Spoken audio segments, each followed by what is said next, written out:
څنګه چې د ډي ار سي مو تاسو باندې پروګرام مو وی چې د ډي ار سي په خبر کې د نورو ضلعو کې جوړه ده ناصر خاندوراني سه واخ دا یو انیشیټیو شو خدي کانسپټ دا د کومې قبایلو زړې جرګې اغنه خسته شوی و چې خلکو ته یو اسان انصاف او فورا انصاف ملو شي لکه وړي وړي ایشوز وي چې دولتونو کې قانون په قانون چلیږي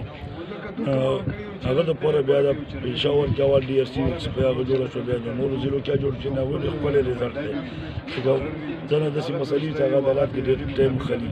هغه خلي ټایم کنه هغه کېږي خلکو سره نن سبا فاینانشل پرابلمز دي څوک ځان ته وکیل کوای شي نشي کوای نه دا یو فیصبل الله کار دی چې کومه حل دی واخیستلی شو زه د دې مو چې کوم پېښور کې اسټابلیش ډي ار سي ګانې دي دوی ممبران و ګروپ شکل کې هلته څه کوي چې هغوی کوم دا پروسیجر چلیږي هغه پروسیجر باندې دوی به ویر کېږي انشاءالله او چې سره دوی دغه ټریننګ کمپلیټ شي بیا به هغه کوو که خیر دوی ته دلته سیسټم شونتې دی جرګې هغه شروع کوي بسم الله الرحمن الرحیم ډېره ښه خبره مو کړه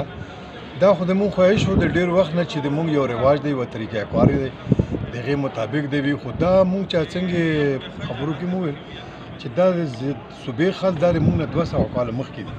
مونږ خو دا اوس دغه شي له راغلو چې دا څه طریقه کار دی څنګه به وي په کومه طریقه به وي خو که په دا کې بیا هم د عدالتونو ضرورت پېښېږي ځکه چې مونږ یې په رواج یوه فیصله وکړو نو په کار دی چې هغه عملی شي دا په زور باندې هم نه کېږي نو دوی هغه طریقه وښله چېرې دا مونږ له خلک ګرځي نو د هغې نه عوام جرګې ډېرې کېږي هغه هم کوي نو دا به په هغه سوګند نه بهر هم وي ځکه چې دلته خو دا اخیستل خرڅول دي خو چې کم سوګند مونږ پورته کړو نو مونږ ته ویري صاحب د دغې په حق کې یو چې خلکو له سسته انصاف ملو شي